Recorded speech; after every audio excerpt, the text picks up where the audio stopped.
Hello friends, this is Mamta Singh and welcome to literature in hand. आज हम John Donne की एक famous poem a valediction forbidding mourning को discuss करेंगे। इस पोएम को हम आज लाइन बाय लाइन समझेंगे इस वीडियो में। जॉन डन जो है वो 17th सेंचुरी के राइटर हैं एंड वो एक मेटाफिज़िकल पोइट हैं। मेटाफिज़िकल पोइट्स जो थे वो स्ट्रेंज इमेजरी, पैराडॉक्स और कॉम्प्लिकेटेड थॉट्स का यूज़ करते थे अपनी पोएम्स में। एंड ये जो पोएम आज हम डिस्कस करने वाले हैं, a valediction forbidding mourning, इस पोएम में भी जॉन डन ने strange imagery and complicated thoughts का यूज़ किया है। जॉन डन एक मल्टी टैलेंटेड पर्सन थे। वो एक writer, politician, lawyer and priest भी थे। तो चलिए अब a valediction forbidding mourning poem के बारे में थोड़ा जान लेते हैं, देन मैं पूरी poem line by line explain करूँगी। जॉन डन एक फेमस पोइट होने के साथ साथ एक फेमस पॉलिटिशियन भी थे एंड 1916 में उन्हें फ्रांस जाना पड़ा था ऑन अ डिप्लोमेटिक मिशन, और इस मिशन पर वो अपनी वाइफ को नहीं ले जा सकते थे। सो इसी कारण जॉन डन को अपनी वाइफ एन मोर से कुछ दिनों के लिए अलग होना पड़ा था, दूर रहना पड़ा था। एंड उसी वक्त जॉन डन ने ये poem a valediction forbidding morning अपनी वाइफ के लिए लिखा था।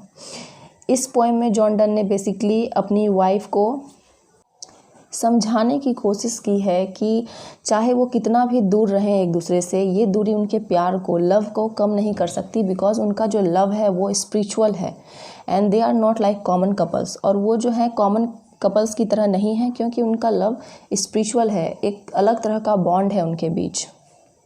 अ valediction forbidding mourning 36 lines की एक मेटाफिजिकल लव पोएम है and it was first published in 1633। ये पोएम जॉन डन के डेथ के ठीक 2 साल बाद पब्लिश हुई थी। इस पोएम के स्पीकर जॉन डन खुद हैं and this poem begins with an image of good man dying quietly, softly and urging their souls to leave their body. ये जो पोएम है इसकी शुरुआत होती है एक इमेजरी से, जहाँ जॉन डन कहते हैं कि जो गुड मैन होते हैं, जो अच्छे वर्चुअस लोग होते हैं, जो रिलीजियस लोग होते हैं, उनकी जो डेथ है बहुत ही क्वाइटली और सॉफ्टली हो जाती है विदाउट एनी नॉइज़। तो इस स्ट्रेंज इमेजरी के साथ ये पोएम शुरू होती है एंड पोएम की स्टार्टिंग की लाइंस हैं, as virtuous men pass mildly away and whisper to their souls to go whilst some of their sad friends do say the breath goes now and some say no। In lines में poet कहते हैं virtuous man means धार्मिक महान लोगों की death बहुत ही mildly and quietly हो जाती है। विस्पर मीन्स धीरे से बोलना, ऐसे लोग अपनी सोल्स को धीरे से बोलते हैं कि वो बॉडी को छोड़ दे। ऐसे लोगों की डेथ इतनी शांतिमय एंड सॉफ्टली होती है कि उनके कुछ सैड फ्रेंड्स को समझ ही नहीं आता है कि डेथ हुई भी है कि नहीं हुई है। The breath goes now and some say no means कुछ फ्रेंड्स को लगता है कि डेथ हो गई है और कुछ को लगता है कि नहीं हुई है। आगे की लाइंस हैं, so let us melt and make no noise, no tears floods nor sigh tempest move toward profanation of our joys, to tell the laity our love। यहाँ इन लाइंस में जॉन डन अपनी वाइफ से कहते हैं कि इन virtuous noble man के death से हमें सीख लेनी चाहिए, इन्हें हमें एज अ मॉडल मानना चाहिए, क्योंकि हमारा जो लव है वो भी ऑर्डिनरी नहीं है। तो इसीलिए जब हम एक दूसरे से कुछ समय के लिए अलग रहेंगे तो हमें साइलेंटली दूर होना है, कोई रोना धोना और नॉइज़ नहीं होनी चाहिए। Just like the virtuous man's death, जिस तरह से वर्चुअस मैन के डेथ्स के समय कोई नॉइज़ नहीं होती है और वो बहुत ही क्वाइटली चले जाते हैं, ठीक उसी तरह हमें क्वाइटली एक दूसरे से दूर होना है, कोई भी नॉइज़ नहीं करनी है।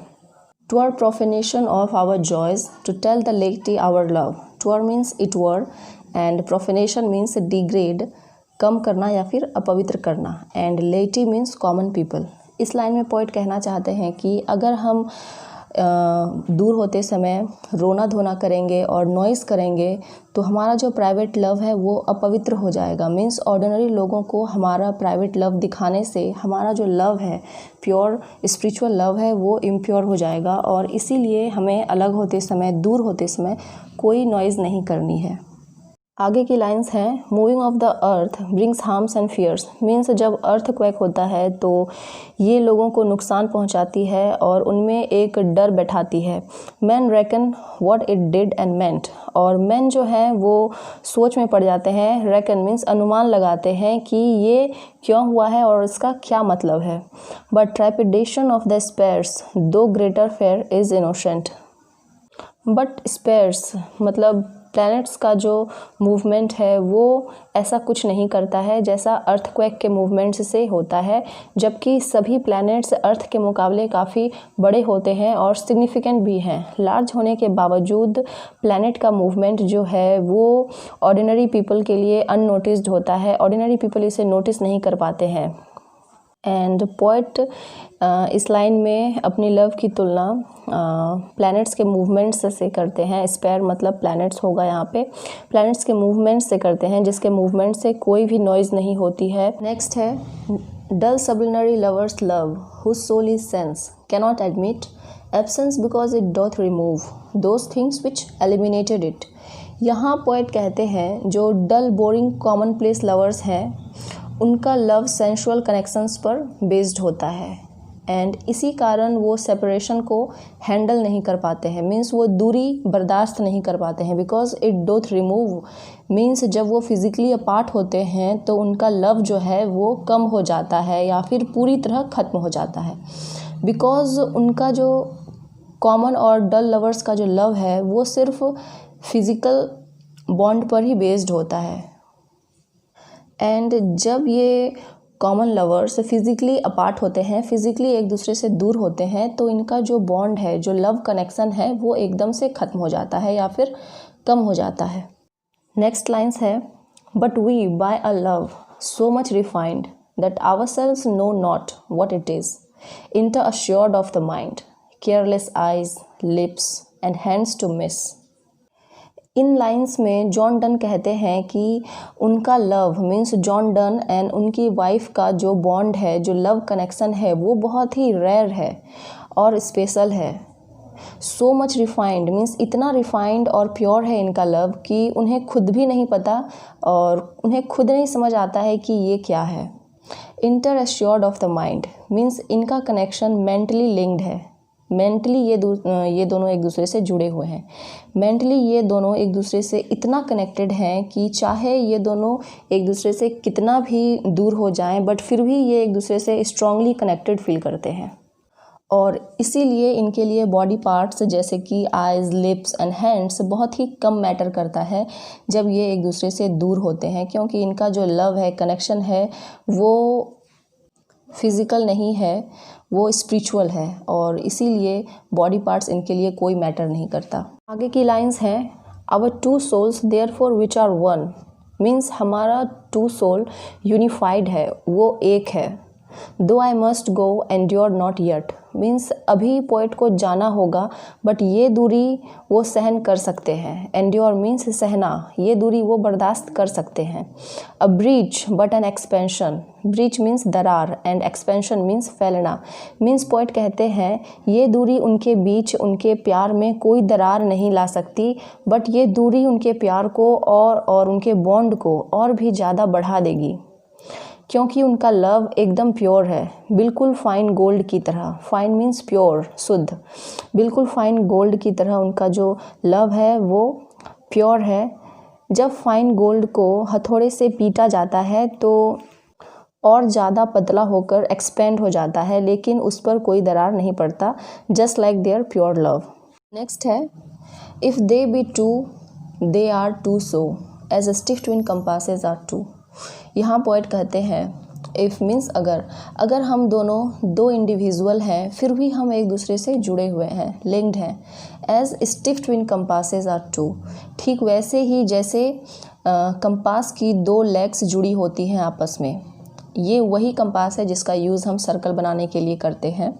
आगे जॉन डन अपनी वाइफ से कहते हैं, thy soul the fix foot makes no show means तुम्हारी जो सोल है वो कंपास की फिक्स्ड फुट की तरह है, जो एक ही जगह सेंटर पर फिक्स्ड होती है, सेंटर पर फिक्स्ड होती है। And makes no show means वो मूव नहीं करती है, एक जगह फिक्स्ड होती है। To move but doth if the other do, means ये मूव करती है इफ़ द अदर डो, अगर कंपास की दूसरी फुट मूव करे तब ये मूव करती है। नेक्स्ट है and though it in the centre set, means fixed foot जो है वो सेंटर पर फिक्स्ड होती है एक जगह।